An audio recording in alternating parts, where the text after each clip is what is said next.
So hello बालकों, शुरुआत करते हैं क्वेश्चन नंबर 21 ऑफ ग्रेविटेशन से। तो 21 ऑफ ग्रेविटेशन जो है वो हमें क्या कह रहा है? Following curves shows a variation of intensity of gravitation field I with distance from the centre of solid sphere is. Centre of solid sphere से बाहर जा कर के या फिर उसके बाहर की साइड में जब अगर हम कहना चाहें तो उसके लिए जो फॉर्मूला होता है वो कैसा क्या चलता है? वो चलता है I equals to G M X by R Q. ये चलता है G M X by R Q. X क्या है? एक्स सेंटर के अंदर अंदर तक की डिस्टेंस है। जब ये क्या है? सॉलिड स्फीयर हो तो सेंटर के अंदर अंदर तक की डिस्टेंस है। अब सेंटर तक की डिस्टेंस जब तक कहाँ नहीं चल जाए, उसकी सरफेस तक नहीं चल जाए, तब ये G M R by R cube हो जाएगा और ये हट के G M by R square हो जाएगा और वो बाहर की तरफ लगेगा। ठीक है, इसका मतलब ये होगा कि जब तक वो सरफेस से नहीं जाता तब तक वो किस पे है? डायरेक्टली प्रोपोर्शनल है, और सरफेस पे जाने के बाद में वो इन्वर्सली प्रोपोर्शनल हो जाएगा किसके? आर स्क्वायर के। तो ये जा रहा है डायरेक्टली प्रोपोर्शनल। बट सर क्या ये नेगेटिव वाला है? मैंने कहा नहीं, ये तो सारे क्या हैं? पॉजिटिव है इंटेंसिटी की। तो पॉजिटिव के लिए अपन चले जाएंगे कौन से वाले? इस ऑप्शन के ऊपर, ये पॉजिटिव में है और उसके बाद में आर स्क्वायर के जैसे चलेगा। तो हमारा ऑप्शन नंबर जो हो जाएगा वो कौन सा हो जाएगा? फोर्थ। ना मूव ऑन करते हैं, क्वेश्चन नंबर 22 की तरफ चलते हैं। यहाँ पे ये कहता है कि suppose the acceleration due to gravity at a surface earth of earth is 10 metre per second. मतलब कि जी की जो वैल्यू है अर्थ पे वो कितनी है? 10 metre per second square. And the surface of the moon, मतलब कि जी एम जो है वो कितना है? 1.6 metre per second square. 80 kg weight goes 80 kg passenger goes from earth to the moon। ये रहा अर्थ, ये रहा moon. An 80 kg of passenger goes earth from moon and a spaceship moving with a constant velocity neglecting all other objects in the sky, which part of figure best represent the weight। मतलब कि इसमें wait का कौन सा part जो है वो अच्छे से रिप्रेजेंट कर रहा है? सर इन वैल्यू से हम क्या निकाल सकते हैं? इन वैल्यू से हम ये निकाल सकते हैं कि मास जो है वो 80 kg का है। तो भैया देख लो कि वेट जो है वो कितना आएगा? वेट ऑन अर्थ कितना हो जाएगा? 80 इंटू 10 हो जाएगा, तो अपन कह देंगे कि 800 न्यूटन। और वेट ऑन मून जो हो जाएगा वो हो जाएगा 80 इंटू 1.6 हो जाएगा, पॉइंट हट जाएगा 10 10 16 8 8 48 8 ऐसे लगे 4 8 8 9 10 11 12 128 हो जाएगा। ठीक है, तो वेट ऑन अर्थ जो है वो तो 800 है और वेट ऑन मून जो है वो 128 है। तो वेट पे 800 है, मून पे 128 है। चलो ये बात तो सही है। अब लेकर के चलते हैं, ये रहा हमारा पार्टिकल। ये ऐसा नहीं है कि इसको मैं यहाँ अंदर लेके चला गया तो ये अंदर चला गया, अर्थ के अंदर नहीं है, सरफेस पे ही है।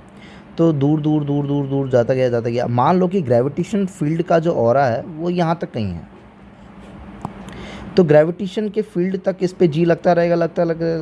अब यहाँ पे क्या हो गया? स्पेस आ गया, अब तो जीरो हो गया ना, अब तो फ्री बॉडी होगी। फिर से ये मून की ग्रेविटेशन फील्ड के अंदर तक जाएगा और फिर क्या लगने लग जाएगा?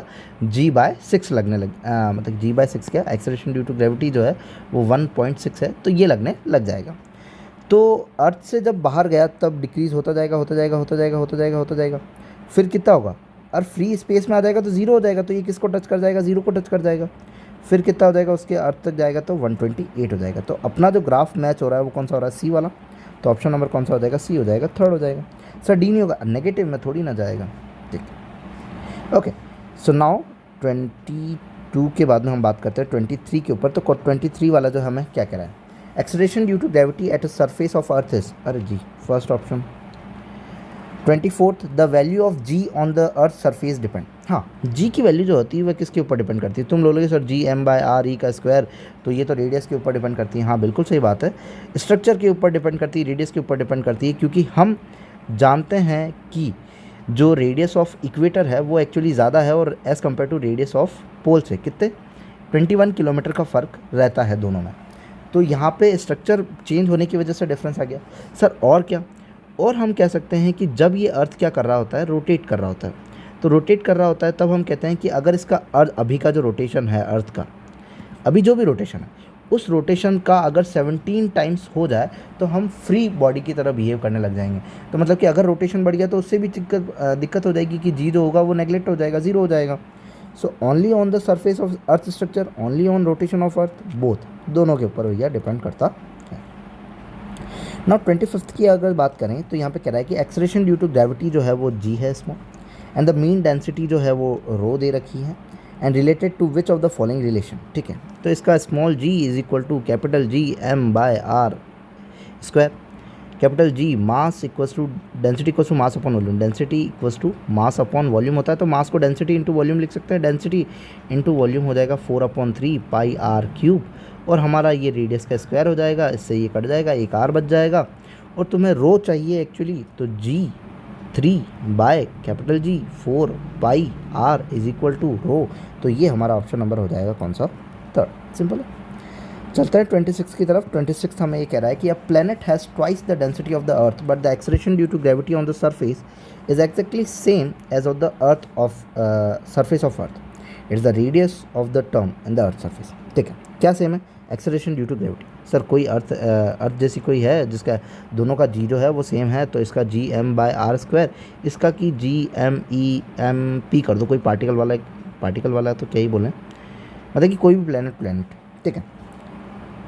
तो the planet has twice the density of the earth, इसको भी ओपन कर लेंगे मास को, तो g into 4/3 pi r cube into density जो हम कह रहे हैं ट्वाइस है, तो twice of density of earth upon में, और हमारा आर स्क्वायर हो जाएगा, यहाँ पे भी capital G, mass of earth वही 4/3 pi r cube, 4/3 pi r cube, और डेंसिटी और अपना रेडियस का स्क्वायर, इस रेडियस के स्क्वायर से ये गया, ये 4 पाई आर, किसका रिलेशन चाहिए? रेडियस का रिलेशन चाहिए, ठीक है।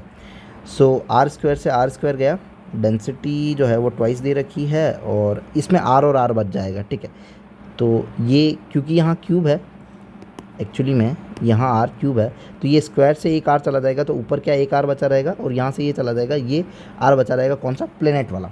तो जी से जी गया, ये सारे गए, डेंसिटी से डेंसिटी गया, तो कैपिटल आर जो कि अर्थ वाला है इज इक्वल टू आर जो कि प्लेनेट वाला है, 2 बचा हुआ है, ये 2 नीचे चला जाएगा, तो रेडियस के अर्थ से कितना हो जाएगा? हाफ हो जाएगा रेडियस ऑफ प्लेनेट, तो r/2 हो जाएगा, तो ऑप्शन नंबर कौन सा हो जाएगा हमारा? सेकंड, ठीक है। नाउ क्वेश्चन नंबर 27 जो हो रहा है वो ये कह रहा है कि the imagine the new planet have a same density. भाई डेंसिटी का रिलेशन बहुत आ रहा है, एक बार डेंसिटी वाला लिख लेते हैं। तो इसमें हम कह सकते हैं कि small ji is equal to 4/3 pi r density G, बस ये है। तो अब ये एक्चुअली भाई डेंसिटी का ऐसा रिलेशन है, तो सेम डेंसिटी मतलब कि डेंसिटी जो है वो सेम है, जी सेम होगा, 4/पाई तो डिपेंडेंसी करेगी नहीं, तो स्मॉल जी किसके डायरेक्टली प्रोपोर्शनल हो जाएगा? रेडियस पे। तो that the earth become radius is 9 times, तो पहले जो रेडियस थी वो आर थी, तब क्या था? जी था। अब इसने बोला रेडियस क्या हो गई? 9 टाइम्स हो गई रेडियस की, bigger than the earth of size. The acceleration due to gravity on the surface of the moon G, that is the surface of the new planet G dash क्या हो जाएगा? भाई ये अगर 9 टाइम्स हो गई और डायरेक्टली प्रोपोर्शनल है, तो ये भी 9 टाइम्स ऑफ जी हो जाएगी, तो हमारा नया जो आएगा वो 9 टाइम्स ऑफ जी हो जाएगा, ये हमारा थर्ड ऑप्शन हो जाएगा। अब 28 की तरफ बात करें तो gravitation on moon is 1/6 of that earth, मतलब कि अगर अर्थ पे जी है तो वहाँ पे GE/6 है, बात तो सही है। When a balloon filled with hydrogen is release on the moon, भाई अर्थ की सरफेस पे जब हाइड्रोजन से भरा हुआ बलून जो होता है वो रिलीज़ करेंगे तो वो कहाँ जाएगा? ऊपर की तरफ। क्यों? क्योंकि वो बहुत हल्की गैस है। लेकिन अगर मून पे रिलीज़ करेंगे तो मून पे तो यहाँ पे हाइड्रोजन, यहाँ पे हीलियम है और यहाँ पे ऑक्सीजन है, तो ये दिक्कत हो जाएगी। तो एक्चुअली में मून के ऊपर गैसेस तो है नहीं, तो तुमने एक ही गैस लेके गए हो, क्या? हाइड्रोजन लेकर के गए हो, तो वो क्या करेगी? वो नीचे की तरफ गिरने लग जाएगी। किसके एक्सेलरेशन से? G/6 के एक्सेलरेशन से। कि सर ऐसा क्यों? ऊपर नहीं जा सकती? अरे नहीं जा सकती ऊपर, क्योंकि यहाँ पे कोई एटमॉस्फेयर के अंदर गैसेस ही नहीं है ना, कंपेयर कैसे करोगे? तो वो सारी चीज़ें ही कहाँ खींचेगी? नीचे की तरफ खींचने लग जाएगी, तो will fall down with acceleration G/6, तो ऑप्शन नंबर कौन सा हो जाएगा हमारा? फोर्थ हो जाएगा, क्योंकि यहाँ पे गैसेस अवेलेबल नहीं है। यहाँ पे तो गैसेस है, इसलिए उनके कंपेयर में वो जो है वो सबसे हल्की है, तो वो ऊपर उठने लग जाती है ना। 29 की अगर बात करें तो a body weight 700 gram weight, 700 gram weight. भाई 700 ग्राम वेट का मतलब क्या है? On the earth surface of earth, surface of अर्थ पे, मतलब कि G/r स्क्वायर, ये क्या है देखते हैं। स्मॉल जी को हम क्या लिख सकते हैं? Gm/r square. तो ये जो है वो किसके बराबर आ रहा है? 700 के बराबर आ रहा है ऑन अर्थ के ऊपर। How much will its weight on the surface of planet whose mass is 1/7, मतलब कि मास जो है वो कितना कर दिया है? जी तो सेम का सेम रहेगा, क्योंकि ये तो यूनिवर्सल कांस्टेंट, गैस कांस्टेंट नहीं, यूनिवर्सल ग्रेविटेशन कांस्टेंट है, तो m/7 हो जाएगा। और रेडियस जो कर दी वो क्या कर दी, हाफ कर दी। तो रेडियस का स्क्वायर है, हाफ है, तो ऊपर चला जाएगा, 4 आ जाएगा। अब एज वी नो कि GM/r² को हम क्या कह रहे हैं, 700 कह रहे हैं, तो 4/7 टाइम्स ऑफ 700 हो जाएगा, तो ये हमारा हो जाएगा 100। तो वहाँ पे जो होगा वो कितना हो जाएगा, 400 हो जाएगा, कि भाई 400 ग्राम वेट हो जाएगा। तो ऑप्शन नंबर कौन सा हो जाएगा, सेकंड, कि भाई बॉडी जो है वो वेइंग कर रहा है 700 ग्राम वेट। कहाँ पे, अर्थ के ऊपर, तो मून के ऊपर, या मून प्लेनेट, किसी भी प्लेनेट के ऊपर जो है उसकी डायमेंशन के हिसाब से ऐसे चेंज कर जाएगा ना। क्वेश्चन नंबर 30 की तरफ चले तो वो हमें ये कह रहा है कि a diameter of a planet is double. मान लो डायमीटर जो है प्लेनेट का वो क्या कर दिया, 2D कर दिया, और दैट ऑफ अर्थ तो ट्वाइस ऑफ ई, और ये DE earth. Mass of the planet is 4 times of earth, तो 4 times of mass of E, ये मास ऑफ ई।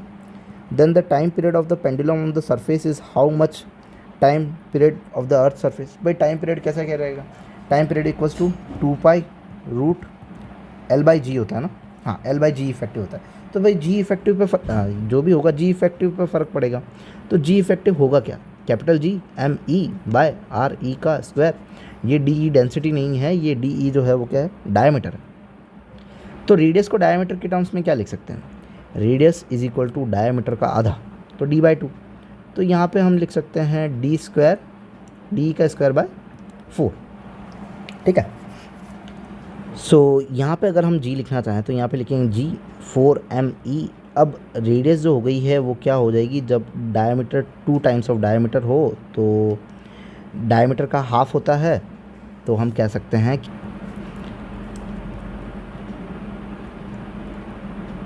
भाई यहाँ से लेकर यहाँ तक में 2D है, तो ये D है और ये भी क्या है, D है। तो इसमें रेडियस कितनी आ जाएगी, इसमें R R R R 4 radius आ जाएगी, क्योंकि डायमीटर का आधा करना ही क्या होता है, रेडियस। सो यहाँ पे हम लिखेंगे कि भाई DE बाय क्या हो जाएगा हमारा, 2 हो जाएगा, तो ये 2 से 2 कैंसिल आउट हो जाएगा। तो रेडियस किसके बराबर भर दो, भाई डायमीटर के बराबर बराबर भर दो आप। तो यहाँ पे हम डायमीटर, रेडियस को डायमीटर पे, तो DE का स्क्वायर हो जाएगा। तो ये हमारे पास में आ गया। तो क्या इस G पे कोई फ़र्क आया, G4ME DE का स्क्वायर, G4ME/DE का स्क्वायर, तो दोनों बराबर है, तो टाइम पीरियड पे कोई फ़र्क नहीं आएगा, वो तो क्या हो जाएगा, थी का 3 ही रह जाएगा, कोई फ़र्क ऐसा आएगा नहीं। सो ये हमारे 10 क्वेश्चन हो चुके हैं किसके, ग्रेविटेशन के। If you like then please subscribe. Thank you.